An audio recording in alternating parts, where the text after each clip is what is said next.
Alors aujourd'hui, je vous propose de la patate douce et spécialement aussi des légumes. Les épinards surgelés bio, parce que je ne mangeais pas les épinards surgelés. Je n'arrivais pas à les manger. Quand je les préparais, même comme je mettais toute ma technicité dedans, toute mon intelligence et toutes mes astuces, la sauce était pâteuse. Je n'arrivais pas à manger ces légumes surgelés. Mais depuis que j'ai découvert les légumes surgelés bio, pour ceux qui sont en Allemagne, allez les chercher à rêver, sans publicité. C'est pourquoi je ne montre pas le paquet, parce que je ne suis pas payée pour ça. Sans publicité, mais juste je partage ce que moi j'ai découvert. Quand je découvre quelque chose qui est bien, je partage cela avec vous, mon équipe. Donc c'est pourquoi j'ai dit, vous voyez, c'est des légumes surgelés bio et c'est encore avec toute sa feuille. C'est vraiment délicieux. C'est pas comme des légumes surgelés qu'on achète là et puis lorsqu'on prépare, c'est pâteux. Alors, pour nos légumes surgelés, qu'est-ce que nous avons besoin? Je vous reviens. À tout de suite.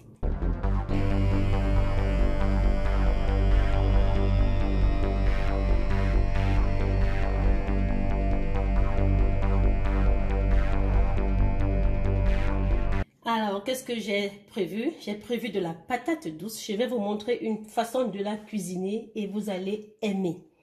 Je n'aimais pas cuisiner la patate douce parce que la patate douce, surtout ici en Europe, elle est très molle. Lorsqu'on la cuisine mal, vraiment, elle n'est pas mangeable. Quel que soit ce que je faisais, je ne pouvais pas la manger. Mais depuis que j'ai découvert cette astuce, je savoure ma patate douce. Je la savoure. Alors, on aura besoin de la patate douce. Je vous montrerai tout de suite ce que vous allez faire, comment vous allez la cuisiner. Des légumes, ici j'ai pris 2 sachets. 2 sachets de légumes surgelés bio et un sachet c'est 600 grammes, donc environ 1200 grammes que j'ai ici et environ 1 kg de viande, 1 kg de viande de bœuf. J'aurai besoin pour cela de l'ail que je vais mettre à la fin de ma cuisson. Et pour cela, j'aurai besoin de ces 5 tomates bien rouges, de 2 oignons, du poivre en poudre, du gingembre en poudre. Vous pouvez aussi utiliser le gingembre en fruits, hein, ce sera aussi très bon. Et de l'ail en poudre. Et bien sûr, de mon sel aux épices. Mon sel qui est déjà épicé, qui a déjà les herbes dedans. Donc, pour ceux qui n'ont pas vu mon sel aux épices, je l'ai fait dans la précédente vidéo où je montrais exactement ce que j'utilise comme sel, où est-ce que j'achète mon sel aux épices. Parce que je n'utilise plus les cubes depuis des années. Et alors, j'ai cherché des alternatives jusqu'à ce que je tombe sur ce sel aux épices qui vraiment donne un bon goût et des bonnes saveurs. Je vous dis, mes amis, vous n'avez pas besoin des cubes pour que votre nourriture soit savoureuse. Vous n'en avez pas besoin. Alors, il faut seulement épicer la nourriture, utiliser des astuces.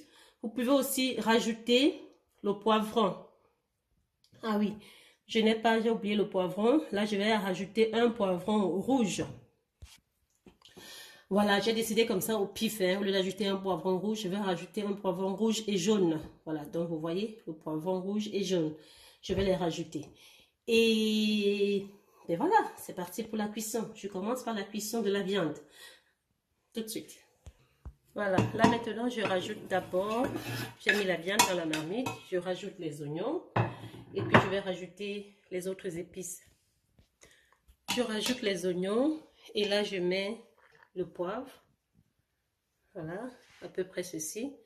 S'il y a les enfants qui mangent et qui pleurent, alors n'en mettez pas, ou alors mettez juste légèrement. Et là, je rajoute le gingembre en poudre et l'ail en poudre. Voilà, vous mettez les quantités que vous voulez, hein, ça ne va pas faire du mal. Ce qui fait du mal à la sauce, c'est du sel. Il ne faut pas en mettre en excès. Mais les épices, je ne pense pas qu'en dehors du poivre, bien sûr, parce que le poivre va piquer. Mais je ne pense pas que le poivre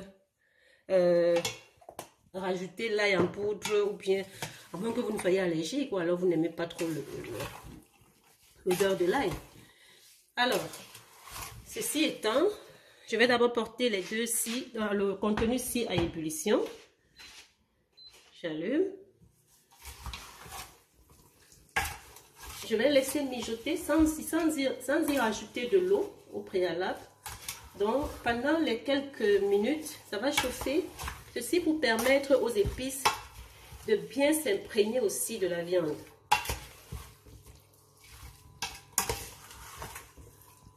Donc, la viande va quand même produire un peu de liquide.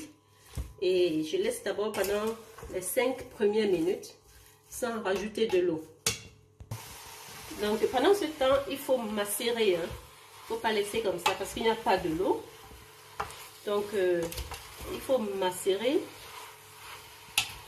C'est juste pour que les épices s'imprègnent de la viande.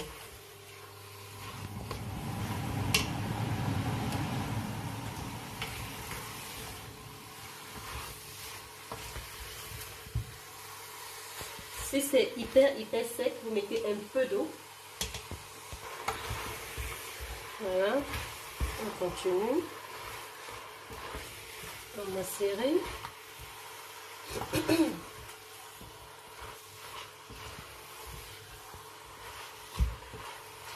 Et ensuite, on va rajouter la tomate et les poivrons. Il faut les découper déjà. Voilà, donc comme je disais, vous mettez, la viande n'est pas cuite, hein, c'est juste les 3, 4, 5 minutes dont j'ai parlé là. Et après vous rajoutez la tomate.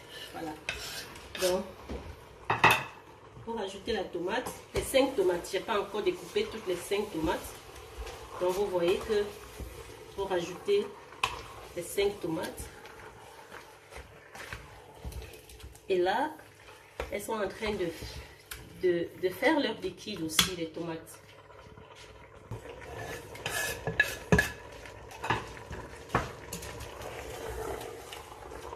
Voilà, donc au fur et à mesure que je mets les tomates,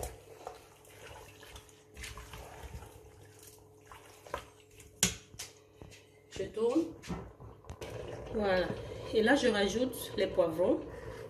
Donc, au même moment, enfin, l'un après l'autre, un produit après l'autre. Je veux dire, la viande, elle n'est pas encore cuite. Donc, nous sommes encore au début de notre cuisson de la viande. Donc, vous voyez, la viande, elle n'est pas encore cuite. Regardez. Voilà. Donc, les épices étant rajoutées, du sel, les poivrons, la tomate, on laisse cuire maintenant. Pendant que la viande est dans sa phase de cuisson, nous apprêtons la patate douce. Comme je vous disais, moi la patate douce, surtout d'ici en Europe, elle m'avait dépassé à manger. Tellement molle que je n'arrivais pas à la manger. Alors c'est comme ça qu'un jour, dans mes expériences culinaires, j'ai découvert une façon très adaptée de la cuisiner. Et c'est celle que je vais vous, peut-être que vous l'avez déjà même découverte, mais bon, j'aime toujours partager tout avec vous. Alors je décide aussi de partager ma patate douce avec vous. Alors vous l'épluchez, enlevez bien des parties blanches aussi, hein, parce que lorsque ça cuit, c'est là où vous constatez que c'est la peau. Elle est dure, elle n'est pas agréable quand même à manger. Donc quand vous épluchez comme ça, qu'il y a les parties blanches, il faut les enlever aussi. Voilà, donc je l'épluche et puis je vous reviens. Voilà, donc une fois mes patates épluchées, je peux les découper. J'aime bien cette forme-ci. Mais à ce niveau, laissez couler votre imagination. Donnez la forme qui vous plaît. Quand la patate est crue, on a l'impression qu'elle est vraiment dure. Pourtant, c'est une tubercule qui n'est pas du tout dure. Donc voilà ce que ça me donne. Mes 3 patates. Je vais rajouter les pommes de terre parce que ça risque de ne pas suffire ici à la maison. Voilà, et maintenant pour notre ail, on va hacher. On va pas écraser, on va juste hacher. Voilà, on va juste hacher. Donc on va juste hacher le ail, on va pas l'écraser. Et après on va mettre notre ail haché à la fin de la cuisson. Et voilà, c'est notre ail haché qu'on réserve pour la fin. C'est vrai que la quantité, moi j'ai exagéré parce que j'aime ça ainsi.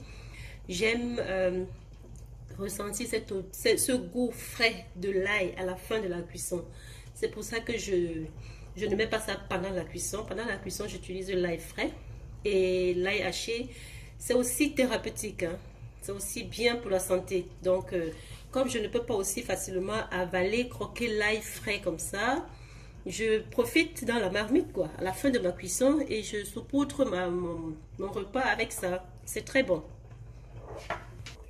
Voilà, à mi-cuisson de ma viande. J'ai pas rajouté de l'eau, hein. C'est juste l'eau que le liquide que la tomate et la viande ont rapporté dans la sauce. Et là maintenant, je rajoute de l'huile. À mi-cuisson, je rajoute de l'huile, une louche. Ce sont des légumes, 2 louches. J'observe, je pense que ça ira. Si ça ne va pas, je vais voir à la fin. Mais pour le moment, je laisse d'abord cuire avec les 2 louches d'huile. Alors, voici ma patate douce et les pommes de terre. La patate aussi, comme les autres l'appellent. Alors maintenant, je vais la prêter pour la faire cuire à la vapeur. Et oui, c'est le secret que j'ai découvert de la patate. Comment faire cuire la patate et pouvoir la manger.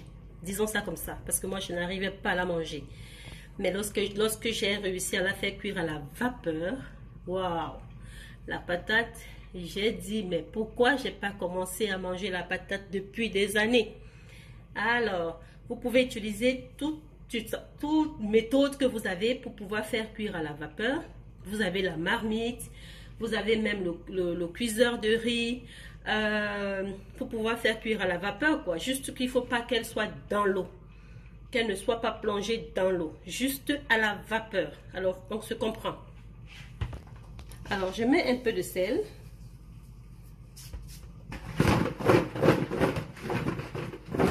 Et je mets quelques gouttes d'huile. Quelques gouttes d'huile.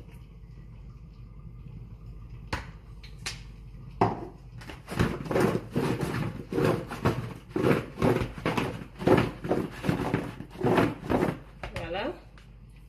Comme ça, c'est prêt. Et puis, je vais... Voilà. Et là, je mets dans mon récipient pour faire cuire ça à la vapeur. Ça, c'est le secret que j'ai découvert. Vous voyez, dans mon récipient, il a des trous.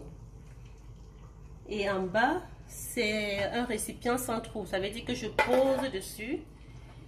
Et je vais mettre ça maintenant au four à vapeur. Donc, j'ai un four à vapeur. C'est là où je vais mettre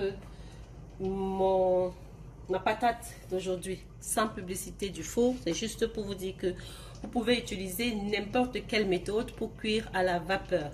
Mais juste qu'il faut les faire cuire à la vapeur, pas d'eau. Parce que c'est déjà, ça a l'air dur, mais vous connaissez. Je ne vous dis rien parce que si vous n'aimez pas la patate, c'est parce qu'elle vous a déçu.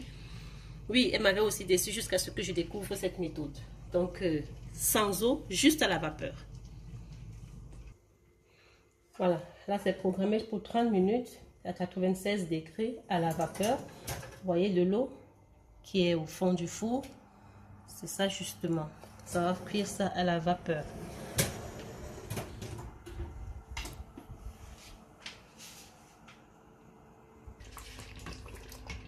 Voilà, donc nous sommes arrivés à la fin de la cuisson de la viande. Vous voyez, la viande aussi a cuit au même moment que la tomate. Pas besoin de faire les chiki-chaka et séparer tout ça là. On met tout ça là, ça va cuire au même moment. Et là, on va rajouter de l'huile. C'est l'huile qu'on doit rajouter ici. On peut aussi rajouter de l'huile après avoir mis les légumes. Là, je mets une louche Et puis je vais observer.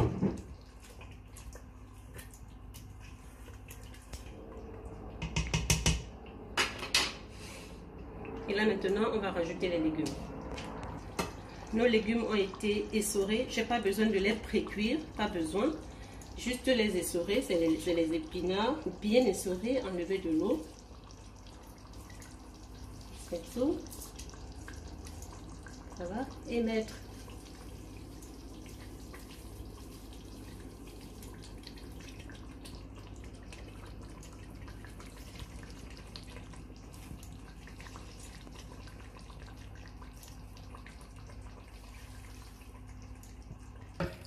Bon, voici à la fin, je constate que les 2 paquets, la tomate était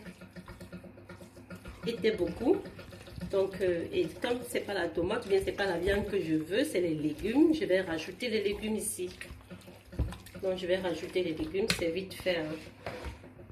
Donc, ça c'est un 3e paquet. Et je vous dirai dans la description si j'ai utilisé tout le paquet. Un paquet c'est 600 grammes. Donc c'est pas 1 kg, c'est 600 grammes surgelé.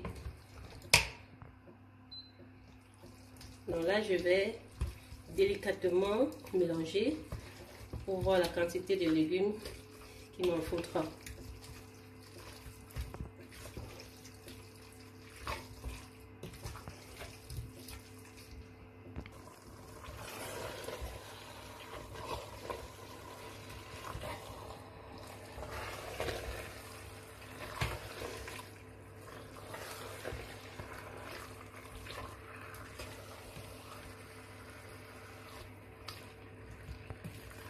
Voilà, nous nous approchons de la fin et lorsque la tomate et la viande ont cuit, on n'a pas besoin de mettre longtemps. Hein. Les épinards ne mettent pas l'eau au feu, c'est pas le coq. Donc, on va laisser mijoter et voilà, à la fin j'ai utilisé 3 sachets d'épinards, 3 sachets d'épinards surgelés. Parce que je voulais beaucoup plus manger les légumes et non la viande. On va laisser mijoter pendant 5 minutes. Le temps que notre liquide, notre jus s'imprègne des légumes aussi. Pour donner aussi du goût aux légumes. Et après, on va décharger. On va enlever du foyer. Et puis, on va servir. Pendant ce temps, la patate a déjà cuit.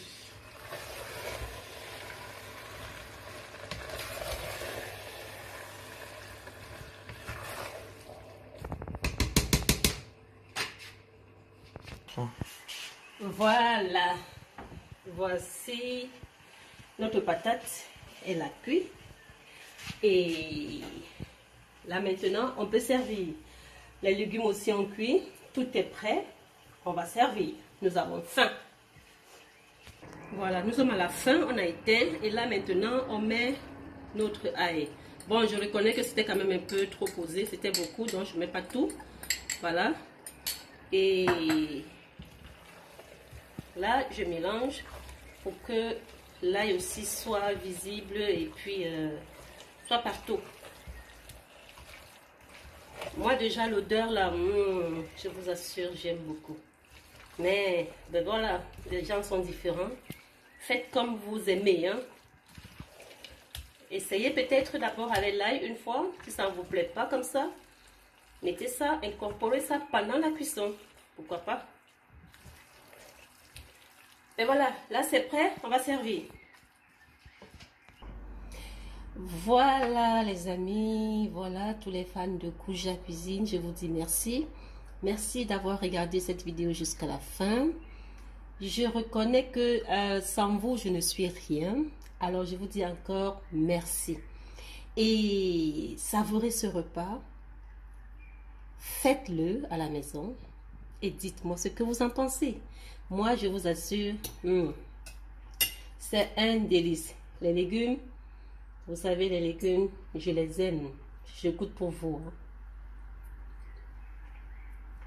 Hein. Alors là, voilà, vous voyez la texture.